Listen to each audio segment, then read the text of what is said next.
A very good evening to all the students. एक बार फिर से आपका स्वागत करता हूं अपने प्रथम बैंकर के यूट्यूब प्लेटफॉर्म पे।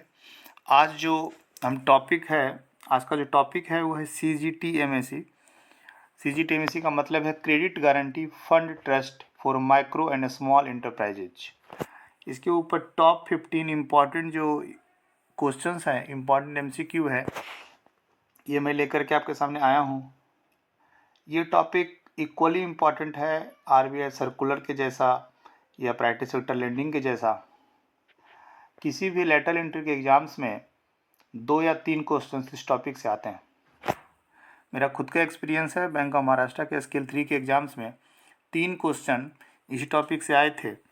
इसीलिए मैंने सोचा कि आज इस टॉपिक पे जो टॉप 15 MCQ है, इसका एक वीडियो मैं आपके सामने लेके आऊँ। तो आइए स्टार्ट करते हैं।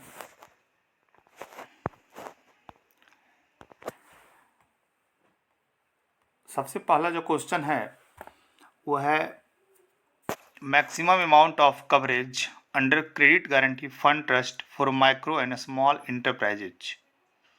ये क्वेश्चन भी आया हुआ है 27 अगस्त 2023 को, जो बैंक ऑफ महाराष्ट्र का स्केल 3 का एग्जाम हुआ है। तो पहले जो लिमिट था CGTMAC के अंदर, वो लिमिट था 2 करोड़ का, मतलब 200 लाख तक का। लेकिन इसको अभी कुछ दिन पहले ही अमेंड किया गया है रिसेंटली। इसीलिए क्वेश्चन किसी भी लेटर एंट्री एग्जाम्स के लिए बहुत ही इम्पॉर्टेंट हो जाता है। तो अब जो नया लिमिट है वो 5 करोड़ तक का है, मतलब कि 500 लाख तक का है। तो अब जो है वो CGTMAC के अंदर जो कवरेज है वो 2 करोड़ न रह करके 5 करोड़ है। ये इम्पॉर्टेंट क्वेश्चन बन जाता है, इसलिए इसको आप लोग ध्यान रखिएगा। नेक्स्ट क्वेश्चन चलते हैं। हाँ, अगला क्वेश्चन भी इसी से रिलेटेड है कि जो स्टैंडर्ड रेट ऑफ अमाउंट है, स्टैंडर्ड रेट है जो 2 करोड़ तक कितना था, और अब जो है 2 करोड़ से ऊपर, जब से इसका लिमिट 5 करोड़ कर दिया गया है, तो 2 करोड़ से ऊपर और 5 करोड़ से नीचे, मतलब 200 लाख से ऊपर अप टू 500 लाख, मतलब अप टू 5 करोड़ तक जो है अगर कोई कवरेज लेता है तो उसका स्टैंडर्ड रेट कितना है। ठीक है, तो उसका स्टैंडर्ड रेट जो है अब 1.35 है। ये क्वेश्चन भी एग्जाम में आया था, तो ये दोनों इम्पॉर्टेंट है।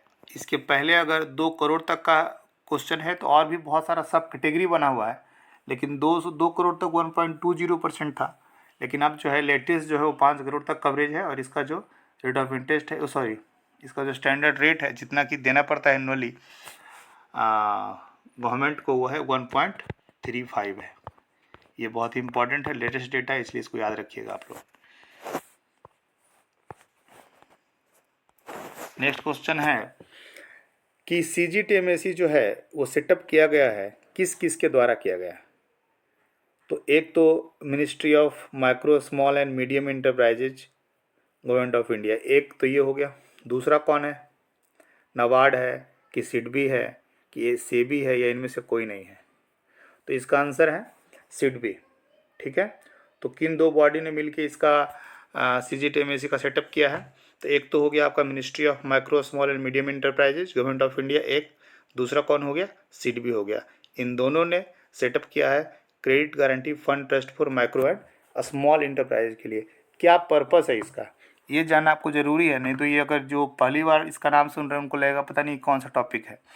ये इसलिए ज़रूरी है कि जितने भी लोग बिजनेस करते हैं, खास करके माइक्रो लेवल पे और स्मॉल लेवल पे, उनके पास जब उनको फंड का ज़रूरत पड़ता है, वो बैंक जाते हैं तो बैंक उनसे गारंटी मांगता है। उनके पास देने के लिए कोई कोलेट्रल नहीं है, कोई थर्ड पार्टी गारंटी नहीं है। तो इसी कमी को पूरा करने के लिए गवर्नमेंट ने क्या किया, एक स्कीम बनाया, उसका नाम है CGTMAC का स्कीम। तो इस स्कीम में क्या है कि गवर्नमेंट गारंटी लेता है, लोन बैंक देगा और गारंटी कौन लेगा, गवर्नमेंट लेगा। तो उससे क्या होता है, बैंक को एक तरह से इनकरेज करने के लिए भी किया गया, ताकि बैंक जो है वो बिना किसी रुकावट के हमारे माइक्रो एंड स्मॉल लेवल पे जो भी बिजनेसमैन हैं, जो भी रोजगार करना चाहते हैं कुछ, उनको आराम से बैंक से लोन मिल सके। इसके लिए बनाया गया इस स्कीम को। नेक्स्ट क्वेश्चन जो है वो है SC/ST women who belongs to aspirational district will get concession in a standard rate of -% up to 50 lakh loan under CGTMSE scheme. देखिए कुछ कंसेशन भी किया गया है, ठीक है। कंसेशन जो उसका एनुअल चार्ज होता है स्टैंडर्ड रेट, उसमें कंसेशन किया गया है, लेकिन कंसेशन जो है वो 3 तरीके से किया गया। एक सोशल कैटेगरी पे किया गया है, एक ज्योग्राफिकल किया गया है, एक MSE का स्टेटस पे किया गया है। तो कोई भी मैक्सिमम 3 कैटेगरी में आ सकता है, और तीनों कैटेगरी में जो कंसेशन है वो 10% का है। अगर कोई तीनों सेक्शन में उसका मतलब तीनों में फुलफिल करता है तो मैक्सिमम 30% का कंसेशन ले सकता है वो। तो पहला सोशल कैटेगरी है जिसमें SC ST हो, या कोई वुमेन हो, या पर्सन विथ डिसेबिलिटी हो, या कोई अग्निवीर हो। अगर इन चारों में से कोई एक फुलफिल करता है तो 10% का कंसेशन मिलेगा। ज्योग्राफिकल में देखते हैं, कोई अगर नॉर्थ ईस्ट रीजन से है, सिक्किम भी इंक्लूड है उसमें, कोई UT से है, जम्मू एंड कश्मीर से है, ठीक है, तो 50 लाख तक का लोन लेता है, या एस्पिरेशनल डिस्ट्रिक्ट से बिलोंग करता है तो 10% का और उसको मिलेगा। और तीसरा है JDD सर्टिफाइड। तो ये जो है इसमें 2 कैटेगरी फुलफिल हो रहा है। एक तो SC ST वुमेन है, 10% इससे डिस्काउंट मिल जाएगा, और दूसरा एस्पिरेशनल डिस्ट्रिक्ट है, उसे डिस्काउंट मिल जाएगा। तो 10+10 जो है इसमें 20% का डिस्काउंट मिलेगा, ठीक है। जो भी इसका स्टैंडर्ड रेट होगा, जहाँ तक लोन मिलेगा उसके हिसाब से स्टैंडर्ड रेट होगा। अगर मान लीजिए कि 1.20 इसका टोटल रेट बन रहा है तो उसका 20% कितना होगा, तो 0.24% होगा। तो उसको जो एक्चुअली उसको देना पड़ेगा वो 1.20 माइनस 0.24 हो गया, वो 0.96% उसको देना पड़ेगा एनुअली। अगला क्वेश्चन देखते हैं हम लोग कि N MSE located in northeast region including Sikkim, UT of Jammu and Kashmir and UT of Ladakh, ठीक है, is covered -% up to 50 lakh and -% up to 500 lakh. मतलब अगर कोई माइक्रो एंड स्मॉल इंटरप्राइज है जो नॉर्थ ईस्ट रीजन में है, और अगर वो 50 लाख तक का लोन लेता है तो कितना % कवरेज होगा, और अगर 5 करोड़ तक का लेता है, मतलब कि 50 लाख से ऊपर 5 करोड़ तक का लेता है, या पूरा 5 करोड़ तक का लेता है, तो कितना % गारंटी कवरेज होगा, ठीक है। तो एक चार्ट है जो आप डाल दीजिएगा गूगल में भी कि CGMDC का लेटेस्ट चार्ट क्या है, तो वो निकल जाएगा। हालांकि हमारे पास PDF भी अवेलेबल है, आप चाहें तो हमारा पेड ग्रुप भी ज्वाइन कर सकते हैं, लेकिन वैसे आपको बता देता हूँ मैं। इसमें जो है इसका आंसर होगा 80% अप टू 50 लाख, और उसके बाद जो है वो 75% कवरेज होगा 5 करोड़ तक, ठीक है। ये सारा रेट चार्ट आप हमेशा ध्यान रख के जाइएगा, क्योंकि निश्चित रूप से एक क्वेश्चन इस रेट चार्ट से आएगा।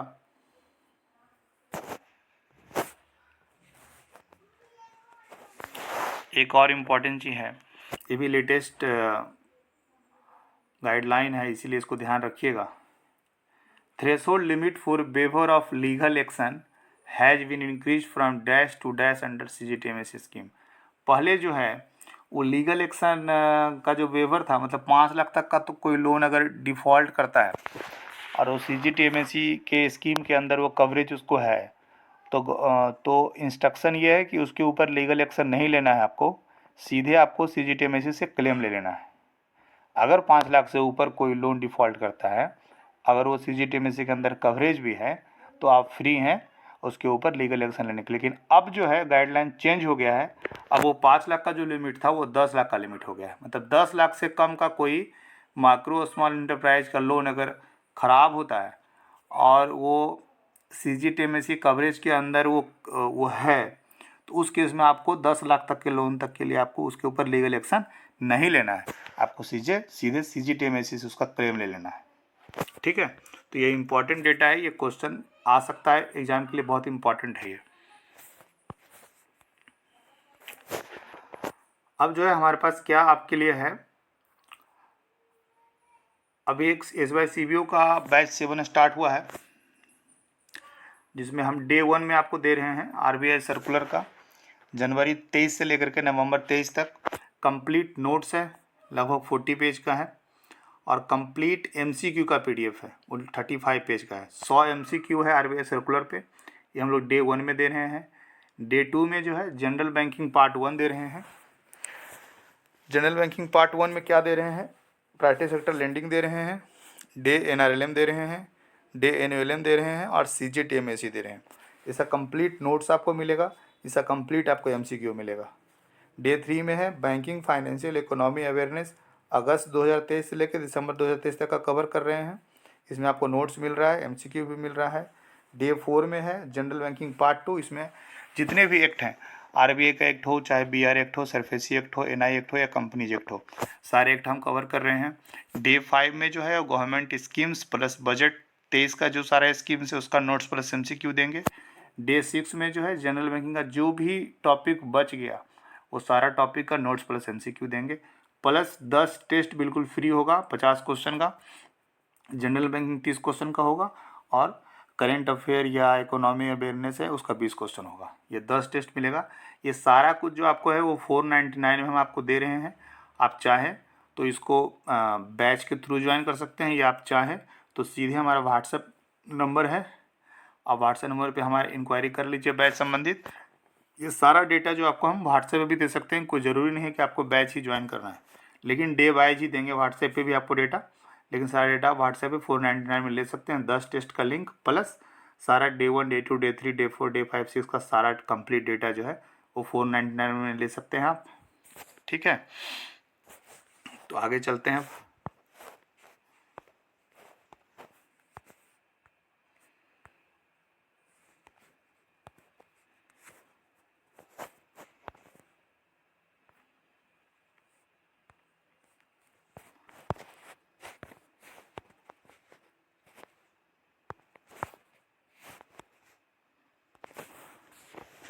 नेक्स्ट क्वेश्चन है how long the guarantee coverage available for term loan. अगर कोई टर्म लोन के लिए जो है वो सीजीटीएमएसी उसका कवरेज होता है तो कितने टर्म तक के लिए जो है, कितने समय तक के लिए है उसका कवरेज होगा, ये इंपॉर्टेंट है। 5 साल के लिए होगा, 8 साल के लिए होगा, 10 साल के लिए होगा, या till the tenure of term loan होगा। तो इसका आंसर होगा till the tenure of term loan. मतलब अगर कोई टर्म लोन लेता है वो 5 साल का हो, 7 साल का हो, 10 साल का हो, 12 साल का हो, इस केस में जो है जितना दिन उसका टेन्योर रहेगा उतने समय के लिए गारंटी कवरेज अवेलेबल रहेगा उसमें। ठीक है, तो ये इंपॉर्टेंट क्वेश्चन है ये भी। नेक्स्ट क्वेश्चन है how long the guarantee coverage available for working capital loan. अगर कोई वर्किंग कैपिटल लोन लेता है, ठीक है, तो उसका जो है लोन का जो कवरेज है वो कितने समय तक अवेलेबल रहेगा, या कोई किसी रिन्यू का ज़रूरत है, क्या है, नहीं है, उसमें देख लीजिए। 4 ऑप्शन आपके पास है। 5 years initially, then renewed for 5 years block, 10 years initially, then renewed for 10 years block, 2 year initially, फिर renewed for 2 year block, 1 year initially, then renewed for 1 year block. देखिए जनरली लोग जो है ना इसका डी आंसर लगा सकते हैं जो भी बैंक में काम करते हैं और सीजीटीएमएसी से संबंधित डेटा वो जानकारी नहीं रखते हैं, क्योंकि सीसी लोन जो होता है वो हर साल रिन्यू होता है। तो आप ये भी सोच सकते हैं कि सीजीटीएमएसी का कवरेज भी हर साल रिन्यू होता होगा, नहीं। सीजीटीएमएसी जो है इसका सही आंसर इनिशियली जो है 5 साल के लिए कवरेज मिलता है। 5 साल पूरा होने के बाद आपको फिर से उसको नए 5 साल के ब्लॉक के लिए कवरेज रिन्यू करना पड़ता है। ठीक है, तो ये क्वेश्चन भी आपके लिए इम्पॉर्टेंट है। हाँ, एक चीज़ और है, ये संभव है कि कोई आपको टर्म लोन भी ले रहा हो, वर्किंग कैपिटल भी ले रहा हो, जैसे पीएमईजीपी के लोन में होता है, या किसी अदर लोन में भी हो सकता है, कंपोजिट लोन ले रहा हो, टर्म लोन भी वर्किंग कैपिटल भी। उस केस में वर्किंग कैपिटल का जो है वो मतलब जो गारंटी कवरेज का टाइम है वो टर्म लोन के कंप्लीट जो टर्म होता है उस टर्म के बराबर होता है। ये भी इम्पॉर्टेंट है। अगर कंपोजिट लोन है उस केस में वर्किंग कैपिटल का पूछेगा तो आप 5 साल उसको मत टिक लगाइएगा। उस केस में क्या होगा, जो टर्म लोन का टेन्योर होगा वही टेन्योर वर्किंग कैपिटल का भी होगा। ठीक है, वीडियो बहुत लंबा हो जा रहा है इसलिए थोड़ा जल्दी करते हैं। क्वेश्चन नंबर 9 क्या है, in CGTMSE scheme after invoking the guarantee from MLI, MLI मतलब bank, member lending institutions, trust settles, trust मतलब CGTMSE settles claim as first instalment of -% of guaranteed portion of the amount in default. ठीक है, जब भी कोई person default करता है और आप MLI मतलब बैंक जो उसको इन्वोक कर देता है, तो पहला जो इंस्टॉलमेंट है वो 75% का CGTMAC बैंक को दे देता है। ठीक है, फर्स्ट इंस्टॉलमेंट कितना देता है? 75% का दे देता है। ठीक है, नेक्स्ट क्वेश्चन देखते हैं। नेक्स्ट क्वेश्चन है कि after invoking the guarantee from MLI trust settle second instalment. अब सेकंड इंस्टॉलमेंट क्या होगा? 25% का, तो 75% आपको मिल जाना है। उसके बाद 3 साल तक जो है ना, जो भी आपका लीगल प्रोसीजर है या जो भी रिकवरी का सारा तौर तरीका आपके पास है वो सब कुछ लगा लीजिए। 3 साल तक भी अगर आपको उससे एक भी रुपया रिकवर नहीं होता है, उस केस में आपको जो है 25% जो बचा हुआ था वो भी आपको 3 साल के बाद CGTMAC आपको दे देता है। ठीक है, क्लियर हो गया क्लेम कैसे मिलना है। नेक्स्ट क्वेश्चन क्या है? In CGTMAC scheme after settlement of claim responsibility to recover the defaulted credit is taken over by. मतलब अगर 3 साल में CGTMAC ने आपको पैसा दे दिया, ठीक है, उसके बाद भी उस पर्सन से उस पैसा को रिकवर करने का जिम्मेवारी कौन लेगा? बैंक लेगा, CGTMAC खुद लेगा, कौन लेगा? तो उस केस में बैंक को ही ये जिम्मेदारी मिलता है। ठीक है, बैंक को फिर भी उस पर रिकवर करने का कोशिश हमेशा करते रहना है। जो भी रिकवर होगा उसको CGTMAC को वापस करना है। ठीक है, नेक्स्ट क्वेश्चन है in CGTMAC scheme maximum time to claim the guarantee amount. Normally जो है maximum time to claim the guarantee amount 3 साल है। ठीक है, NPA हुआ है, डिफॉल्ट हुआ, उसके 3 साल तक आप क्लेम कर सकते हैं। नेक्स्ट क्वेश्चन है in CGTMAC scheme maximum time to claim the guaranteed amount. Maximum time to claim the guaranteed amount if NPA date is after 15/3/2018 but sanctioned prior to 1/1/2013। देखिए बहुत टिपिकल चीज़ है, ये हो सकता है हमेशा आपको याद ना रहे। जनरल क्लेम टाइम 3 साल, ठीक है। उसके बाद अब 2 क्राइटेरिया आता है। अगर लोन 1/1/2013 के पहले सैंक्शन हुआ है और 1/1/2013 के बाद सैंक्शन हुआ है, ठीक है। अगर 1/1/13 के पहले सैंक्शन हुआ है तो उसको 1 साल, और NPA कब हुआ है? NPA 15/3/2018 के बाद हुआ है। मतलब अभी अगर NPA हो जाए आज के डेट में कोई लोन और वो लोन सैंक्शन हुआ है 1/1/2013 से पहले, उस केस में आपको 1 साल का ही समय मिलेगा। 1 साल तक आपको कवरेज उसका जो है वो क्लेम करना है अमाउंट, नहीं तो फिर नहीं मिलेगा। ठीक है, और अगर कोई लोन 1/1/2013 के बाद सैंक्शन हुआ है, ठीक है, और 15/3/2018 के बाद वो NPA हुआ है, इस कंडीशन में जो है आपको 2 साल का टाइम मिलेगा और 2 साल तक जो है NPA के 2 साल बाद 2 साल तक आप उसको क्लेम कर सकते हैं। ठीक है, और कुछ इम्पॉर्टेंट डेटा जो आपको बता सकता हूँ उसमें ये है कि सरफेसी का जो नोटिस होता है जब हम रिकवरी के लिए जाते हैं तो 13(2) का जो नोटिस होता है ना, वो इन्वोक के लिए काफ़ी नहीं है। ठीक है, 13(2) का नोटिस क्लेम इन्वोक करने के लिए काफ़ी नहीं है। उसमें 13(4) का जो नोटिस है वो काफ़ी है। अगर 13(4) का नोटिस आपने कर दिया है तो आप उसके बाद क्लेम करने के लिए फ्री हैं। उसी तरीके से जो लोक अदालत का नोटिस होता है, ठीक है, वो भी काफ़ी होता है क्लेम करने के लिए। नेक्स्ट क्वेश्चन है in CGTMAC scheme maximum time to claim the guaranteed amount for Svanidhi. ठीक है, स्वनिधि ये नया स्कीम है, आपको पता है 10,000 मिलता है, फिर 20,000 स्ट्रीट वेंडर को मिलता है, 10,000, 20,000, और फिर अब ये आया है 50,000, 50,000। ठीक है, तो इसमें जो है 2 साल तक आपको जो है NPA एक जो डेट है उसके 2 साल तक जो है इसको आप क्लेम कर सकते हैं। हालांकि इसमें एक क्लाउज लगा हुआ है कि हर हाल में जो भी क्लेम होगा वो 29 Feb 2028 से पहले कर देना है, उसके बाद कोई क्लेम नहीं होगा। अभी तक का जो इंस्ट्रक्शन है वो यही है। लास्ट क्वेश्चन है इस टॉपिक का। In CGTMSE scheme member lending institutions must pay the annual service fee due as on March 31 latest by within dash days from the date of demand by CGTMSE। मतलब 31 मार्च को अगर किसी loan का के against जो है उसका जो स्टैंडर्ड चार्ज जो है, एनुअल सर्विस फी जो है वो डिमांड किया गया है, आप मैक्सिमम कितना दिन तक उसको डिले कर सकते हैं? तो मैक्सिमम 60 दिन है, 60 दिन के अंदर आपको वो पेमेंट कर देना है, ठीक है? नहीं तो फिर गारंटी कवरेज जो है वो ख़त्म हो जाएगा। ये टॉप 15 MCQ का जो है ये मैंने आपको बताया। आप मुझे लगता है कि टॉप 15 MCQ को जो मैंने एक्सप्लेन किया है आपको CGTMSE का टॉपिक समझ में आ गया होगा। फिर भी मैं आपको सलाह दूंगा कि इसका PDF आप डाउनलोड कर लीजिए और पढ़ लीजिए, क्योंकि कुछ जो परसेंटेज वगैरह है वो आपको याद रख के जाना होगा, एग्ज़ाम में आ सकता है।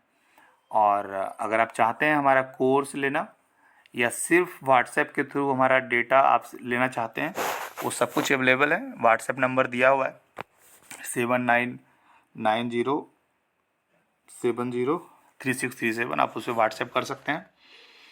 Thank you for watching this video. अगर आपको पसंद आया है तो चैनल को सब्सक्राइब कीजिए और वीडियो को लाइक कीजिए। Thank you so much.